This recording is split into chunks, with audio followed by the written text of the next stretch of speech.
Alright guys, no. So hopefully may manood ng ganitong live, no. So meron lang akong something na gusto ko i-share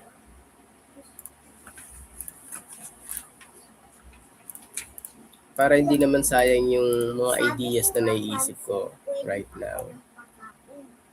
Wait lang.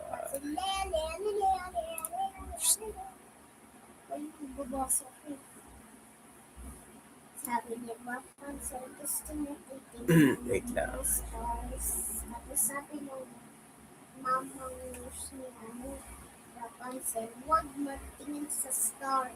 Dito ka lang. Babay, may pupuntahin lang ako. Dito ka muna, Rapunzel, okay? Huwag ka makulit. Mag-ano ka na lang dyan. Lay mo si Momo na from dito. Patago lang yun. Okay? Sige! Sabi ni si Lingay, alam, asan sila. So, by the way, no, nung, nakalimutan ko anong date, basta yung last shoot ko. So, ito is may kinalaman sa job ko. So, wait lang.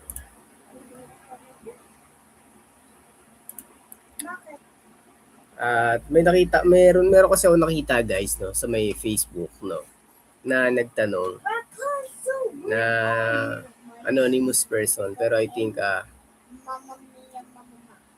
bride yun or groom, I don't know. So, ang tanong niya is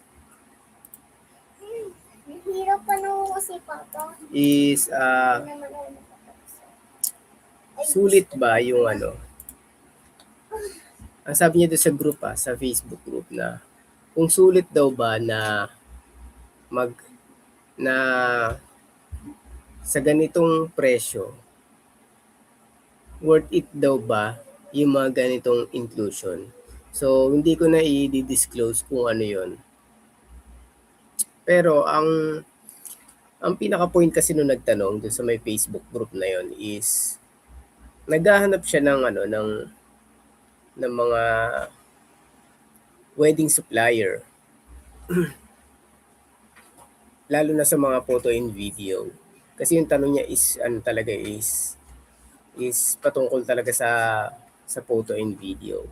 So nagtatanong siya doon, no, kung dito kung sulit daw ba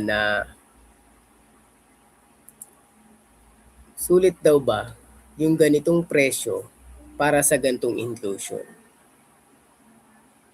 It means naghahanap siya ng isang tao na isang professional na sasagot doon sa tinatanong niya. Pero ang problema is chinek ko yung comment section, no? At ang problema, wala masyadong nagpapaliwanag kung sulit ba yun or hindi. So, it means wala man lang isang professional na nagpapaliwanag or makapag-share ng ideas or insight dun sa nagtanong. Mostly ang mga nakita ko nung chinek yung comment section is puro offering. Puro ang message, ang comment nila is more on or ma'am, kami po mura, PM nyo lang po kami, ganyan. So ganito po, PM send, sinesend pa yung mga link sinesend pa nila yung mga link ng ng mga business page nila. So ngayon, naisip ko lang, no, na habang chinecheck ko, wala talaga nagpapaliwanag. Kung meron man, isa lang, tapos parang ang tamad pa nung pagkaka-comment, gano'n. Well, wala naman tayong doon. Pero, let me think guys, no, lalo na sa mga co-photographers o co-suppliers na kagaya ko. na nakapaloob sa industriya na yan, no? Na sometimes, no, hindi palaging benta yung iniisip natin. So, sometimes hindi ganun. So, minsan, mas mabuti na i-educate natin yung mga tao na gustong malaman, makapagbigay tayo ng tamang idea para sa kanila, no? Well, lahat naman is, alam mo yun, lahat naman, lalo na kapag ka nandiyan dyan sa industriya na yan, is lahat talaga is gustong kumita. Gusto magka-kliyente, gusto magka-projects, pero hindi lahat is kayang ipaliwanag. Hindi lahat is kayang kayang ipaliwanag yung mga bagay na nakapaloob. Hindi lahat is kayang ipaliwanag kung bakit may ganitong presyo at may ganitong presyo. So, kaya minsan hindi mo masisisi, no? Kung bakit hanggang ngayon, 2026, ang dami pa ring mga mga kliyente or yung mga graduate groom and bride na nagrarant. So, alam niyo yun, after ng weddings nila, nagrarant, tapos minsan umaabot pa sa yung worst, minsan umaabot pa sa kasuhan, ganyan, sa legal action, ganun. So kasi kadalasan din kasi tayo mga nasa industriya, hindi lahat is kaya magpaliwanag ng ganyan, lalo na kung public, no? So karamihan pa rin sa atin na oo, syempre may kanya-kanyang style, may kanya-kanyang galing, pero hindi lahat is kayang mag-educate kahit sa simpleng chat lang. Hindi lahat, no? Kaya maraming mga future brides na naghahanap ng sagot, pero ang nangyayari is binibenta lang sila, ino-operan lang. So alam niyo yun, what if i-try muna natin na i-educate sila? Then kung may pagkakataon na kayang isingit yung way of selling, siguro dun na lang, no? Kasi alam niyo yun, no? Sa ilang years na nandiyan dyan sa industry na yan, wait lang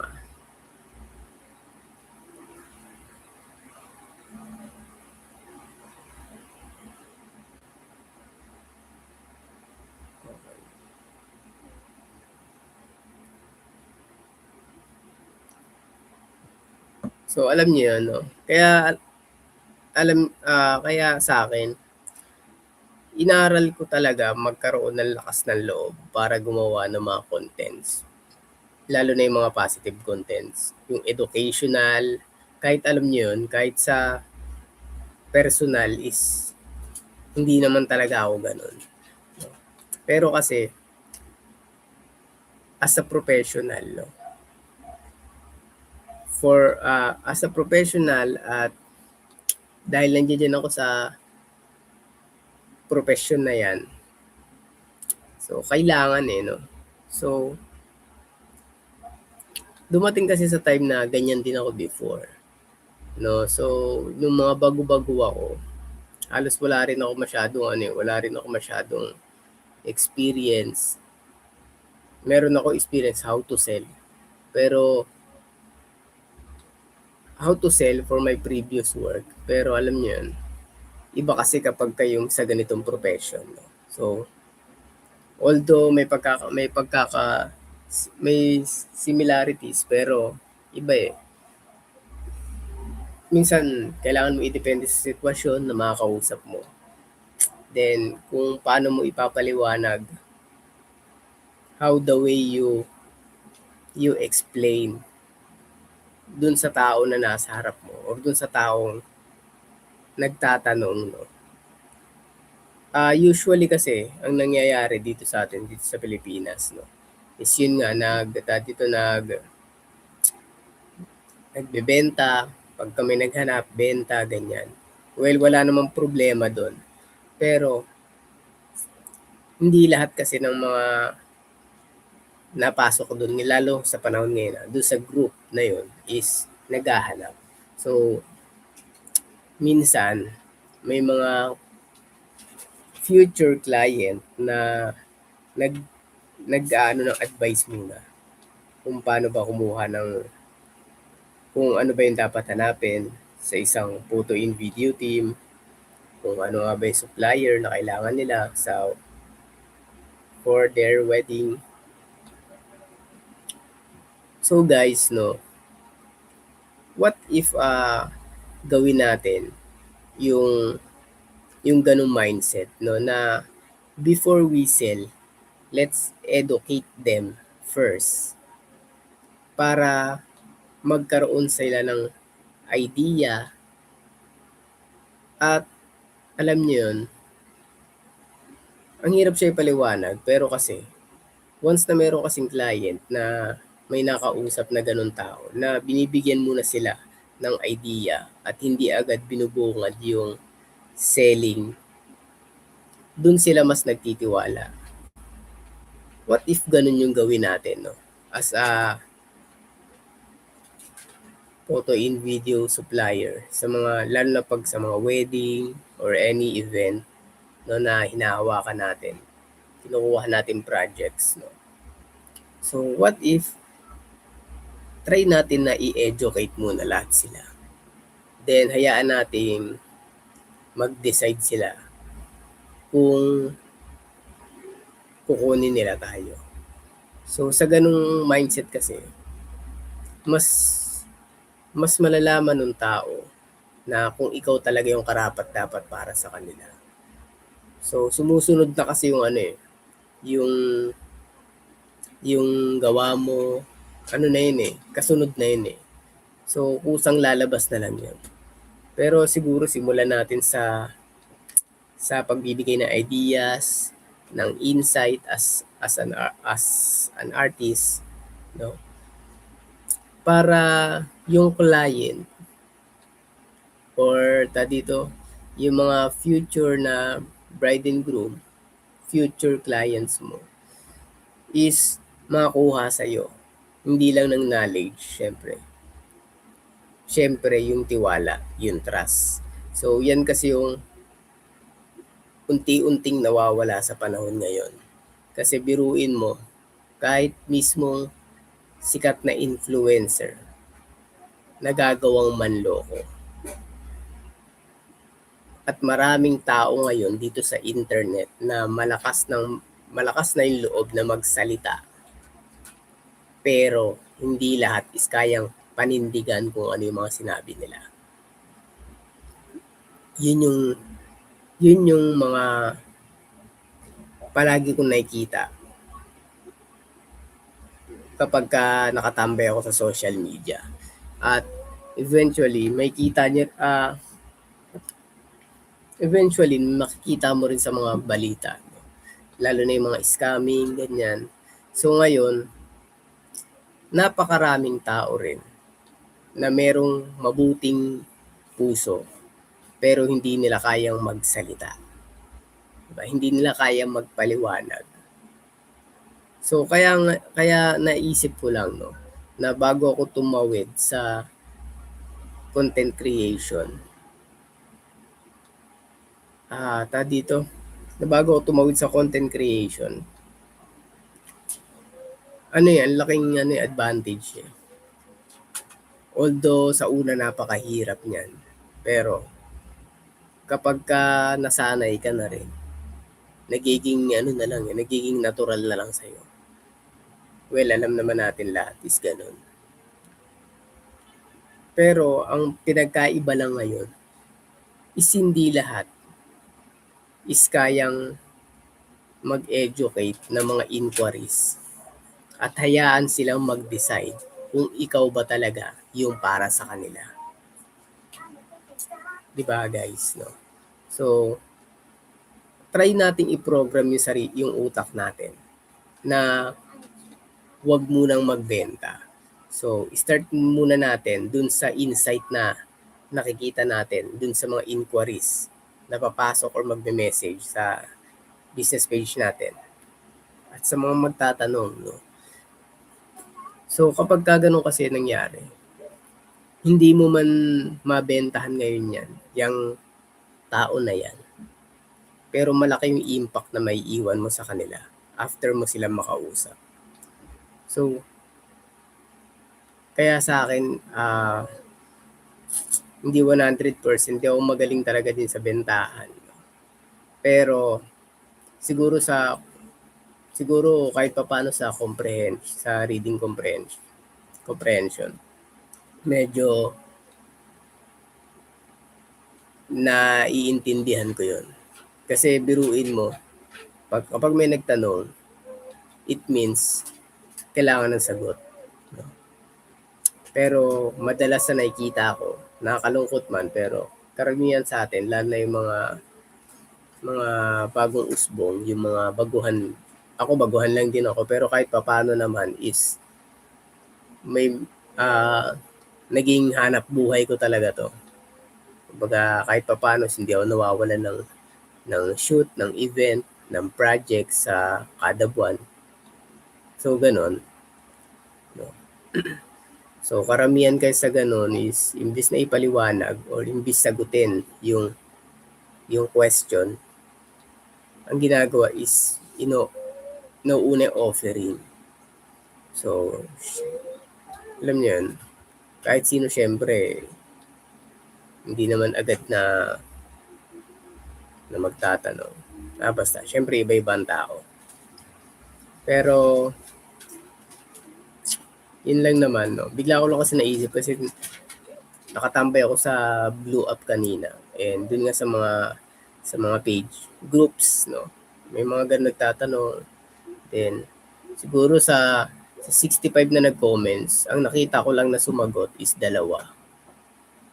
Ganon. Kaso yung 2 na yun is natabunan na. So, yun lang. Yun lang yung insight ko sa mga ganyan. So guys, syempre, sa ganyang profession natin, minsan maging professional, hindi lang tayo maging professional sa scope of work natin, sa art. Enhance din natin syempre yung sense of sense of talking natin. Hindi ko alam kung tama yun. Basta, kung yung how the way you talk, those inquiries na mapasok sa atin. Kasi sayang no? Try nating isipin na para sa akin kasi ganito. Nowadays, no, na-realize ko, no, na may mga nag-i-inquire. And minsan naisip ko na may mga nag-i-inquire, tapos ang ginagawa ko before, sinisendan ko sila ng mga packages, which is actually alam naman natin na sin zone yan, yung mga ganun. Kasi bihira lang. At eto pa, at alam natin na lahat ng mga kliyente na nag-go sa atin is meron ng idea at may tiwala na. Pero karamihan sa mga nag-i-inquire sa mga business page natin, sa mga serbisyo na meron tayo, karamihan sa kanila is nagtatanong lang. Kaya try natin na i-educate natin muna sila kahit papano, or magbigay tayo ng mga simple Q&A na kung mayroon silang time na masagot, na itanong, na masagot. It's up to you. Doon natin ipasok yung mga ideas, no? Then, once na sumagot yan at humaba yung usapan nyo, doon na nagbi-build ng trust. Then, after nun, doon na sila magde-decide kung karapat dapat yung serbisyo mo para sa kanila. Yun yung pinaka-effective ngayon sa panahon natin ngayon. Diba? Kung kaya nyo i-video call, i-voice message, tingin ko mas effective yun kaysa sa chat. Lalo na't nauso yung mga AI na lintik na mga business page na yan, no? Na kapag ka nag-inquire ka, ang sumasagot sa'yo, alam mong robot eh. Ganun eh, di ba?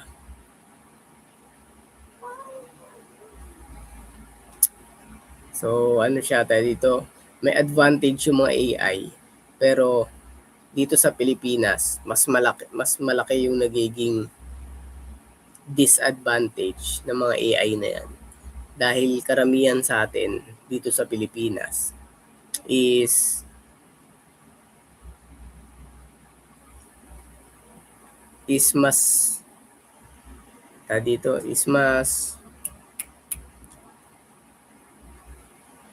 mas seryoso sa mga kalokohan. Ganon, no? So,